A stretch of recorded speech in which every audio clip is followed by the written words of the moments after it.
There has been no shortage of movies made on Kashmir. There was Mission Kashmir, Fana, Haider, Dil Se, and even Roja. Most of these movies were fictional, employing made-up plots and characters. But the runaway hit, Kashmir Files, is different. The film is based on true events of the Kashmiri Hindu genocide that unfolded in January 1990. Most of the plot shown in the movie is based on real-life incidents. For instance, this is real-life JNU professor Nivedita Menon giving a speech in 2016. और हम सब जानते हैं कि दुनिया भर में ये माना जाता है कि India is illegally occupying Kashmir. Everybody accepts it. This speech was recreated in the movie and spoken nearly word for word by the character Radhika Menon. The character of Radhika Menon, played by Pallavi Joshi, is a fusion of two personalities, Nivedita Menon and activist Arundhati Roy. Arundhati Roy had claimed that Kashmir was never an integral part of India.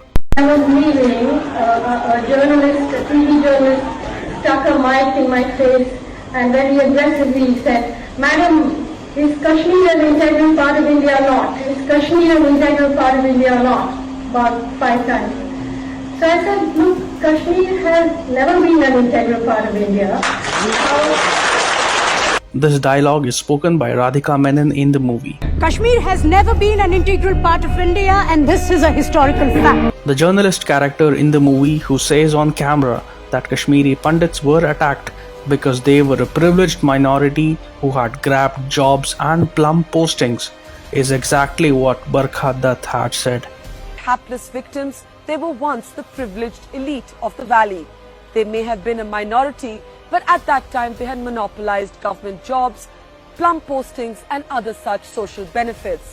In fact, the sharp economic disparity between the Pandits and the poor Muslim majority was one of the earliest reasons for popular discontent in the state.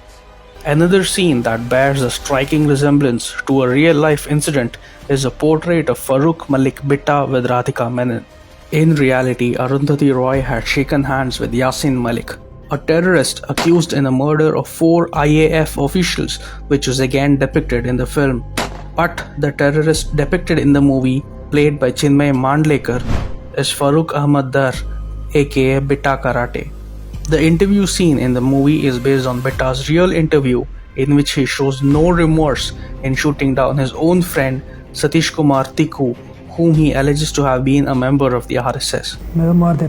अगर वो कहता अपनी माँ को जान से मार डालो, The last scene in the movie is based on an actual incident that happened in 2003, the Nandi Marg massacre.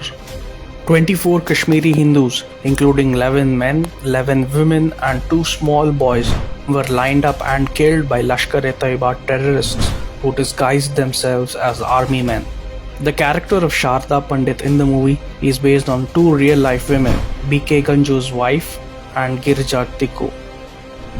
B.K. Ganju, a telecom engineer, was hiding in a rice drum when terrorists shot through the drum and his wife was forced to eat the blood-soaked rice.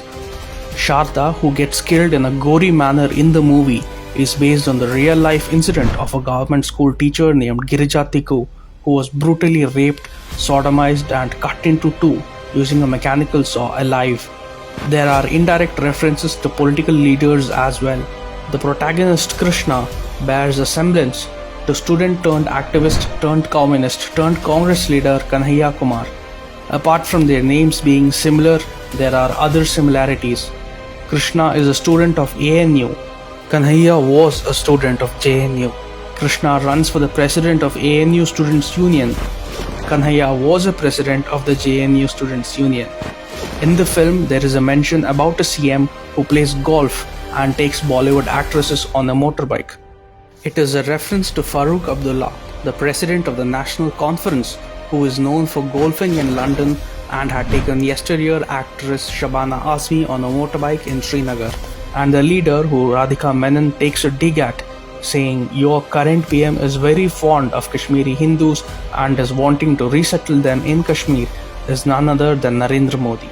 For decades, Indian audiences had seen only fictionalized portraits of Kashmir on the big screen. With the Kashmir Files, they're finally seeing the truth.